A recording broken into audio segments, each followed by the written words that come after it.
समाजवाद, संघीयता र समावेशीकरणका नारा दिएर नथाक्ने नेताहरूले आफ्नो पहुँचको बलमा राज्यको स्रोत र सेवा सुविधालाई कसरी एकै ठाउँमा आफ्नै वरिपरि थुपारिरहेका छन् र देशको बाँकी भूगोलका बासिन्दालाई कसरी अन्यायमा पारिरहेका छन् भन्ने ताजा उदाहरण संघीय शिक्षक अस्पतालबाट देखाएका छन्।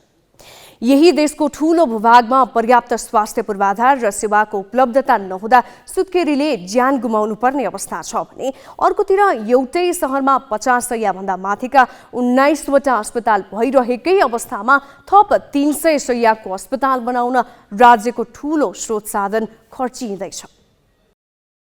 मंगलबार मन्त्री परिषदको निर्णय सुनाउँदै सरकारका प्रवक्ता ज्ञानेन्द्र बहादुर कार्कीले शिक्षक अस्पताल स्थापनाका लागि आवश्यक प्रक्रिया अघि बढाउन शिक्षा मन्त्रालयलाई सैद्धान्तिक स्वीकृति प्रदान गरेको जानकारी दिए। शिक्षक अस्पताल स्थापनाको लागि आवश्यक प्रक्रिया अगाडि बढाउन शिक्षा, विज्ञान तथा प्रविधि मन्त्रालयलाई सैद्धान्तिक स्वीकृति प्रदान गर्ने। प्रस्तावित संघीय शिक्षक अस्पताल 300 शय्याको हुनेछ। त्यहाँ विद्यालयका शिक्षक कर्मचारी र तिनमा आश्रित परिवारलाई उपचारमा 40देखि 50% सहुलियत दिइनेछ। डाक्टर विमल शर्मा चालिसे नेतृत्वको पूर्व सम्भाव्यता अध्ययन एवं जग्गा पहिचान समितिले अघिल्लो बुधबार शिक्षा मन्त्री देवेन्द्र पौडेललाई चितवनको जग्गा उपयुक्त हुने रायसहितको प्रतिवेदन बुझाएको थियो। सरकारले समितिकै अध्ययनका आधारमा मन्त्रालयलाई प्रक्रिया अघि बढाउन स्वीकृति दिएको हो। 1 महिनाको यो अवधिमा हामीले हाम्रो ठाउँमा जग्गाको यकिन गरेर जग्गाको उपलब्धता गराउने हामीले एउटा चाहिँ ग्यारेन्टी गऱ्यौँ। हामीले त्यो खालको एउटा प्रक्रिया पुरा गऱ्यौँ र सबै यकिन गरेर नापजाँच गरेर बैठक बसेर निर्णय गरेर हैन महानगरपालिकाको बोर्डबाट पनि त्यसलाई स्वीकृत गरेर हामीले प्रस्ताव आफैले प्रस्ताव अब सब तयार गरेर शिक्षा मन्त्रालयमा पेश गरियो। शिक्षा मन्त्रालयको तर्फबाट एउटा चाहिँ जग्गा छानबिन खोजबिन समिति भनेर समिति गठन गर्यो। त्यो समितिले पनि यहाँ आएर जग्गा उहाँहरूले हेर्नुभयो। यहाँ मात्र होइन, अरू जिल्लामा पनि धेरै जिल्लामा उहाँहरूले जग्गा हेर्नुभयो। उहाँहरूले धेरै ठाउँमा धेरै अब भनौँ न सबै जिल्लाहरूमा अब त्यहाँ सबैले आफ्नो जिल्लामा भइदिए हुन्थ्यो भन्ने चाहना सबैको हुन्छ। सबैतिर धेरै नै प्रयत्न भयो। त्यसका बावजुद पनि हामी भरतपुर महानगरपालिकामा ल्याउन सफल भएका छौँ। हिजो मात्रै मन्त्री परिषदबाट यसलाई स्वीकृत गरिएको छ। चितवनमा शिक्षक अस्पताल स्थापनाको सरकारी पहलले हाम्रो संविधानको मर्म र राष्ट्रिय नीतिमा रहेर मुख्यतः 2वटा प्रश्न उब्जाएको छ। पहिलो, राज्यको तलब सुविधाबाट चल्ने हरेक पेसाका लागि अलग अस्पताल किन? दोस्रो, चितवनमा पहिले नै ठुल्ठुला अस्पताल र मेडिकल कलेज भइरहेकै अवस्थामा अर्को त्यस्तै अस्पताल खोल्न राज्यकै पहल कदमी किन? हुन पनि जङ्गी तथा निजामती सेवाका कर्मचारीका लागि 4 थरी अस्पताल यसअघि नै खुलिसकेका छन्। राज्यले अतिरिक्त सहुलियत दिन चाहे आम जनताका लागि खुलेका जुनसुकै अस्पतालबाट सम्भव हुन्छ। तर हरेक वर्गलाई आम नागरिक भन्दा बेग्लै दर्जामा राखी सुविधायुक्त वर्गका लागि अर्को विशेष अस्पताल खोलेर सहुलियत दिनु र त्यसका लागि आम नागरिकै ढाड सेकाउनु कति जायज हुन्छ? अब चितवनमा थुप्रिएका स्वास्थ्य पूर्वाधारको अवस्था हेरौँ। अहिले नै त्यहाँ 50 शय्या भन्दा माथिका 19 अस्पताल छन्। वीर अस्पतालपछि देशकै दोस्रो ठुलो सरकारी अस्पताल पनि त्यही छ। सबैभन्दा ठुलो क्यान्सर अस्पताल चितवनमै छ। 2वटा ठुला मेडिकल कलेज छन्। संघीय शिक्षक अस्पताल पनि चितवनमै राखेर भौगोलिक र जनसाङ्ख्यिक हिसाबले थप असमान र असन्तुलित बनाइदैछ। नेपाल सरकारलाई त त्यो बाध्यता छैन नि त। उसले चितवनमै खोल्नुपर्छ अथवा यहाँ पहिल्यै नै धेरै अस्पतालहरू भएको 2टा मेडिकल कलेज भएको यही ठाउँमा गर्नुपर्छ भन्ने बाध्यता सरकारलाई छैन। त्यसो हुँदाखेरि चाहिँ यो त वास्तवमा एउटा अवसर पनि थियो कि नेपाल सरकारले स्वास्थ्य सेवालाई विकेन्द्रित गर्ने चाहिँ यस्तो नयाँ संस्थाहरू खोल्दाखेरि चाहिँ एक त यहाँले भन्नुभएको जस्तो भौगोलिक रूपमा हामीले चाहिँ अब जस्तो कि सुदूरपश्चिमको सुदूरपूर्वको कुरा गर्ने भने चाहिँ त्यहाँकै अस्पतालहरू असरल र भत्ताभुङ्ग हुने, अनि तर त्यो पेसागत मान्छेले चाहिँ देशको केन्द्रीय भागमा भएको एउटा अस्पतालमा आउनुपर्ने एक त त्यो कुरा आफैमा अमिल्दो छ होइन। अनि दोस्रो कुरा चाहिँ यस्तो नयाँ किसिमको अस्पतालहरू खोल्ने नै हो भने पनि जुन यो स्वास्थ्य सेवाको भौगोलिक वितरणको असमानता छ नि त्यसलाई कम गर्ने अवसर यो थियो। 2072मा गठित चिकित्सा शिक्षा सम्बन्धी उच्चस्तरीय कार्यदलको प्रतिवेदनले चिकित्सा शिक्षा सम्बन्धी संस्थाहरूको भौगोलिक तथा जनसाङ्ख्यिक वितरण निकै असमान रहेको अमूल्याउँदै सन्तुलित हुनुपर्ने सुझाव दिएको थियो। डाक्टर गोविन्द केसीले यही माग राखेर 19 पटक गरी 250 दिनभन्दा बढी अनसन बसिसकेका छन्। भौगोलिक र जनसाङ्ख्यिक वितरण र मेडिकल कलेजहरूको अवस्था हेरौँ। प्रदेश 1मा 49,72,000 जनसङ्ख्या छ। त्यहाँ 2वटा मेडिकल कलेज छन्। मध्य प्रदेशमा प्रदेश 1 को तुलनामा 11.5 लाख जनसङ्ख्या बढी अर्थात् 61 लाख छ। त्यहाँ पनि 2वटा मेडिकल कलेज छन्। बागमती प्रदेशमा मधेसको तुलनामा 42,000 जनसङ्ख्या कम छ, तर यहाँ 11वटा मेडिकल कलेज चालु छन्। अरू ठुला र केन्द्रीय अस्पताल पनि यही प्रदेशमा छन्। गण्डकी प्रदेशको जनसङ्ख्या 24,79,000 छ, जहाँ 3वटा मेडिकल कलेज छन्। लुम्बिनीमा 51,24,000 जनसङ्ख्या छ र चिकित्सा पढाइ हुने 6वटा संस्था छन्। कर्णाली प्रदेशमा करिब 17 लाख जनसङ्ख्या हुँदा यहाँ बल्ल एउटा स्वास्थ्य विज्ञान प्रतिष्ठानले पढाइ थालेको छ। तर 27,11,000 जनसङ्ख्या भएको सुदूरपश्चिममा एउटा पनि चिकित्सा शिक्षा पढाइ हुने संस्था छैन। अरू सुविधा सम्पन्न अस्पताल पनि सुदूरपश्चिममा छैनन्। यसले पहुँचका आधारमा कसरी सेवा सुविधा र राज्यको स्रोत एकै ठाउँमा केन्द्रित गरिँदैछ र दुर्गम क्षेत्र अनि पहुँचहीन वर्गलाई बेवास्ता गरिँदैछ भन्ने छर्लङ्ग हुन्छ। जिल्ला संवाददाताहरूको सहयोगमा अक्षर काका, ग्यालेक्सी फोके, काठमाडौँ।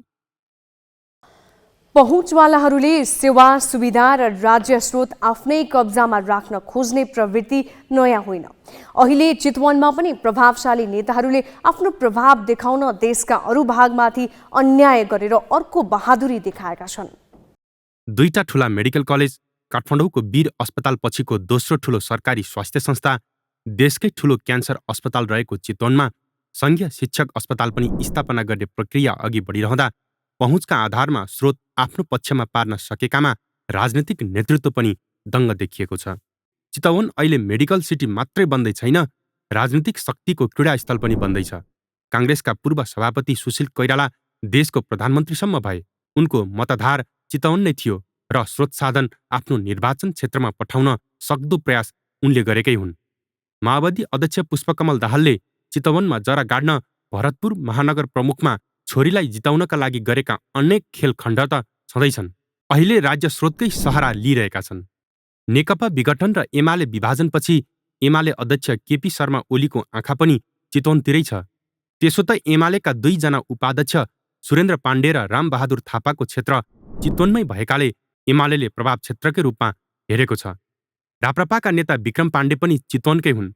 उनले पनि आफ्नो बुताले भ्याएसम्म त्यहाँ बजेट पुर्याएकै हुन्। राजनीतिको केन्द्रका रूपमा अगाडि आइरहँदा राज्यको स्रोत साधन पनि चितवनमै अधिक केन्द्रीकृत हुँदैछ। चितवनको विकासका लागि यो खुसीकै कुरा भए पनि देशका अरू क्षेत्रका जनताको भाग समेत खोसेर ठूला नेताले आफ्नो राजनीति सुरक्षित गर्न खोज्नु कहाँसम्मको अन्याय हो? के सके जति स्रोत साधन कब्जा गर्नु र सेवा सुविधा आफ्नै वरिपरि केन्द्रीकृत गर्नु नै संघीयताको मर्म हो? सुदूरपश्चिमका शेरबहादुर देउबा 5औं पटक देशका प्रधानमन्त्री छन्। उनी प्रधानमन्त्री बनेकोमा दीप प्रज्वलन गर्ने जनता भने वर्षौंदेखि गतिलो र भरपर्दो उपचार नपाएर पिल्सिरहेका छन्। उनको सरकार भने 2-2वटा मेडिकल कलेज, वीर अस्पताल पछिको ठूलो सरकारी स्वास्थ्य संस्था, देशभरकै ठूलो क्यान्सर अस्पताल भएको चितवनमा संघीय शिक्षक अस्पताल पनि स्थापना गर्दैछ। शक्तिकै आडमा स्वास्थ्यका थप सुविधा आफ्नो क्षेत्रमा तान्न सकेकोमा चितवनका नेता जति दङ्ग छन्, सुदूरपश्चिमवासी भने एउटा मेडिकल कलेज पनि नपाएकोमा उत्तिकै दुखी छन्। देश संघीयतामा गए पनि सुदूरपश्चिम प्रदेशको स्वास्थ्य अवस्था भने अहिले पनि पञ्चायती व्यवस्थाको अवस्था भन्दा धेरै सुधारिएको छैन। गाउँ गाउँमा सिंहदरबार पुगे पनि प्रदेशभित्र स्वास्थ्य उपचारको गतिलो व्यवस्था नहुँदा भारत जानुपर्ने वा काठमाडौँका सुविधा सम्पन्न अस्पताल धाउनुपर्ने बाध्यता टरेको छैन। प्रदेशको एकमात्र सेती प्रादेशिक अस्पताल अझै पनि थला परेकै अवस्थामा छ। स्तरोन्नतिका लागि धेरै कुरा भए पनि आवश्यक पर्दा बिरामीले गतिलो उपचार पाउने अवस्था अहिले पनि छैन। भएको सेवा प्रभावकारी छैन। तर यही क्षेत्रका व्यक्ति 5औं पटक प्रधानमन्त्री भए पनि यहाँको स्वास्थ्य क्षेत्रमा सुधार ल्याउन सकेका छैनन्। यहीँ उपचार भइदिएको भए त झनै राम्रो लाग्थ्यो। हामीले यहीँ उपचार गर्नको लागि त ल्या हो। यहाँ उपचार यहीँ भइदिएको भए त झनै हामी खुसी हुन्थ्यौँ होइन। अब यहीँ भएन भने त अब काहीँ न काहीँ गएर त जिन्दगी बचाउनै पर्यो होइन। यति बेला हल्ला चलेको 3 दशकपछि बल्ल तल्ल निर्माण भएको गेटा मेडिकल कलेज सञ्चालनमा आउन सकेको छैन। संघीय सरकारका 2 मन्त्रालय बीच सञ्चालनको प्रारूपबारे मतभेद रहेको छ। एकीकृत स्वास्थ्य विज्ञान प्रतिष्ठान, मेडिकल कलेज वा विश्वविद्यालय कुन प्रारूपमा लैजाने भन्ने विषय अहिलेसम्म पनि स्पष्ट हुन सकेको छैन।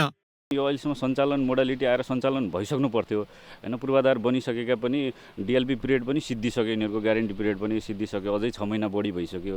अहिलेसम्म सञ्चालन कसरी गर्ने के गर्ने भन्ने कुरा मलाई जानकारीमा नआएको भएर मलाई चाहिँ दुःख लाग्छ। नागरिकको रूपमा भन्नुपर्दा मलाई दुःख लाग्छ। अहिलेसम्म सञ्चालन भइसक्नु पर्थ्यो। झन्डै अब यो 2-3 वर्ष अगाडिदेखि सञ्चालन गर्ने टार्गेट हो। सरकारको नजरमा रहेको एउटा ठुलो प्रोजेक्ट र छिटो निर्माण भएको, अनि त्यसमाथि सुदूरपश्चिम स्वास्थ्यको सेक्टरले पछाडि परेको ठाउँ हैन, यहाँ एउटा पनि मेडिकल कलेज नभएको ठाउँ, यसलाई छिटोभन्दा छिटो सञ्चालन गर्नु पर्थ्यो। जुनसुकै मोडालिटीमा भए पनि सरकारले जुन मोडालिटीमा भयो भने एउटा सञ्चालनमा ल्याउनु पर्थ्यो भन्ने लाग्छ मलाई। निर्माण कार्य सम्पन्न हुनै लाग्दा पनि सञ्चालनको प्रारूपबारे भने छलफल भएको छैन। गत वर्ष नै सञ्चालनमा ल्याउने लक्ष्य राखिएको मेडिकल कलेज कहिले सञ्चालन हुने हो अन्यलमा रहेको छ। दर्शकहरू, 2 दशकसम्म मात्रै बहसमा थन्किएको र सुदूरपश्चिमवासीको अनवरत दबावपछि मात्रै निर्माण भएको गेटा मेडिकल कलेजको निर्माण कार्य पनि लगभग सम्पन्न भएको छ। आधारभूत सबै संरचनाहरू निर्माण भइसकेका छन्, तर अहिलेसम्म पनि यो मेडिकल कलेज सञ्चालनमा आउन सकेको छैन। कुन प्रारूपमा गेटा मेडिकल कलेजलाई सञ्चालनमा ल्याउने हो त्यसको कुनै टुङ्गो छैन। अर्कोतिर अहिलेसम्म पनि ऐन कानुन बन्न सकेको छैन, जसले गर्दाखेरि यो कलेजबाट सेवा पाउने सुदूरपश्चिमवासीका सपनाहरू परपर धकिलिँदै गएका छन्। लामो पर्खाइ र सुदूरपश्चिमवासीको निरन्तरको दबावपछि पहिलो पटक स्थापना भएको गेटा मेडिकल कलेज सञ्चालन हुन नसक्दा सुदूरपश्चिमवासीको गतिलो उपचार पाउने आशामा तुसरापात हुँदै गएको छ। सङ्घीय सरकारका 2 मन्त्रालय बीच नै गेटा मेडिकल कलेज सञ्चालनको विषयमा ध्रुवीकरण बढ्दै गएको छ। सुदूरपश्चिमवासी भने मेडिकल कलेजलाई जुन प्रारूपमा भए पनि तत्काल सञ्चालन गर्नुपर्ने माग गर्दै आएका छन्। तर सरकार भने जहाँ ठूला अस्पताल र मेडिकल कलेज छन् त्यही राज्यको लगानीमा थप अस्पताल खोल्ने योजना बनाइरहेको छ। ग्यालेक्सी फोकेका लागि युगेन्द्र भण्डारीका साथमा कैलालीबाट हिक्मत रावलको रिपोर्ट। स्वास्थ्य पूर्वाधारको असमान वितरणले नागरिकलाई अन्याय भएको छ।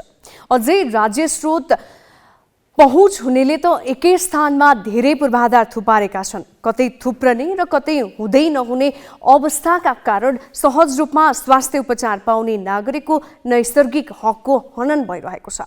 नागरिक समक्ष समान स्वास्थ्य सेवा पुर्याउन राज्य कहाँ चुक्यो र अब कुन विषयमा ध्यान दिनुपर्छ भनेर हामीले जनस्वास्थ्यविद डाक्टर सृजन बाबु मरठालाई सोधेका छौँ।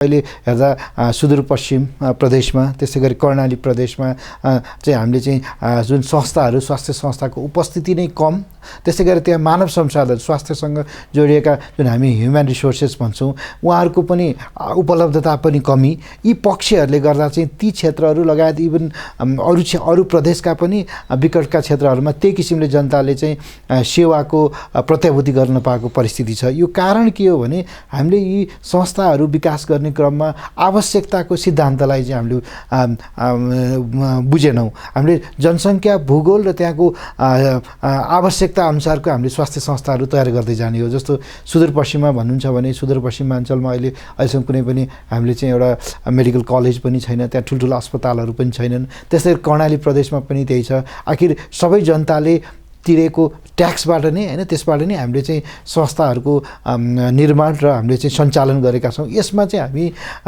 नागरिकको हिसाबमा चाहिँ एउटा नागरिकमाथि चाहिँ एउटा किसिमको चाहिँ न्याय भएन भन्छौँ। यसलाई चाहिँ हामीले निराकरण गर्नको लागि चाहिँ हामीले अलिकता नीतिगत रूपमा नै हामीले परिवर्तन ल्याउनुपर्छ र हामीले चाहिँ नीति बनाउँदाखेरि जनसङ्ख्या, भूगोल र त्यहाँको स्वास्थ्यको आवश्यकतालाई आधार मानेर हामीले चाहिँ संस्थाहरूको विकास, विस्तार र त्यसको सेवाको सुनिश्चितताको र त्यो जुन संस्थाहरूको दिगो सञ्चालनको पक्षहरूलाई चाहिँ हामीले विशेष ध्यान दिनुपर्ने म देख्छु।